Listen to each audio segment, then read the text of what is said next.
So who is Lars Volts? Hi, I'm here to answer the questions of the Demon Baby. Um, Hi, my name is Green Hat. I am the representative of Samuel Blank, um, an artist, apparently. Okay, first, who is Lars Volts? Lars Volts is an American ceramicist who works primarily and almost entirely in functional ceramics. Over here, you'll see some images of work by him. But he likes to make his functional ceramics sculptural objects in their own right. In the article, I read something that I really related to, and that's this cognitive block with making things that aren't functional. He discusses how his comes from living in the Midwest and how things in the Midwest and art isn't valued the same, and art needs to have a purpose in the Midwest. It's not like places like New York. Personally, from my background, I also had that. My teacher in high school, she made only functional ceramic work. And so I kind of that's what I fell in love with first, and it wasn't until I got to Pratt that I became obsessed with sculpture as well.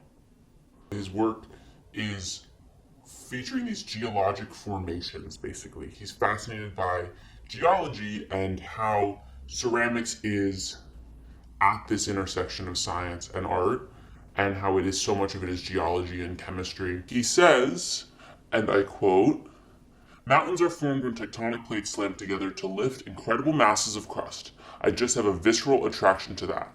But it's also fun for me because that's how you get clay. Clay happens because geology happens, so the pot becomes the nexus for the geologic and the cultural." And honestly, to say, I couldn't agree more. Yeah, it's what drives me to ceramics so much is of steam. Fun fact, in the article, Volts describes his fascination with the Japanese tea ceremony and the tea bowl. The tea bowl is it's typically a cross between a bowl and a cup in terms of size and shape. It's used in the classic Japanese tea ceremony with matcha and the matcha whisk. There's a lot of ceremony surrounding it, like after you're done drinking, you have to turn your cup upside down. That way you can examine the foot. So with the tea bowl, it became such an art form, this tea bowl, that every single aspect of it and its beauty was worked into the tea ceremony. And the tea ceremony and the tea bowl kind of did this as they developed. Make these geologic works. I cannot say for sure how he makes them. But good question, Demon Baby. I have some theories. I love to theorize about this stuff.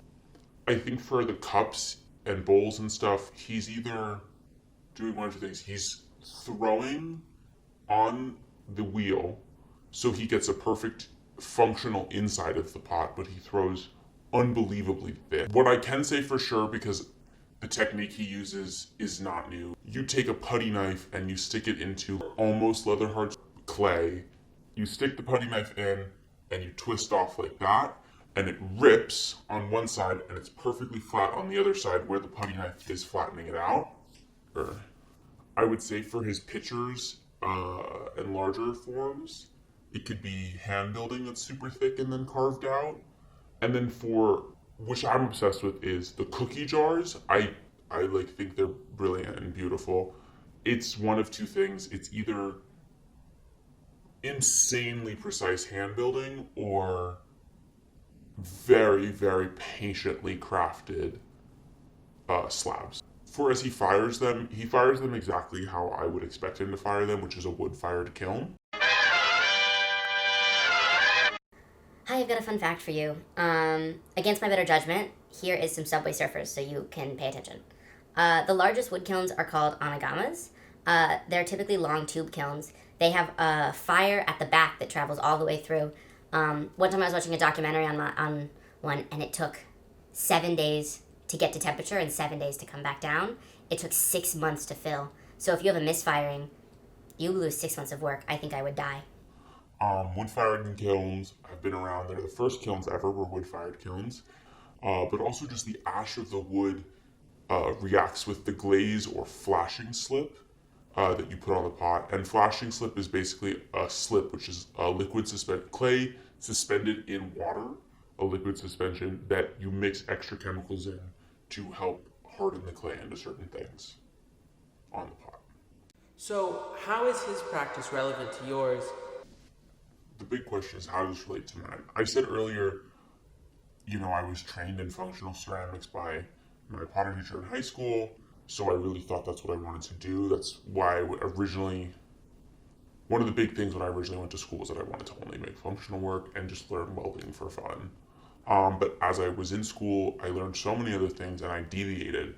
And I think that's where Lars and I really separate in our practices, is he never deviated from pots that have a function. I deviated to sculpture and I introduced a lot of digital work into it as well. But that love of functional pottery is still there, and I have to agree with him on that. Really, what's relevant to me, mine is his way of thinking about pottery.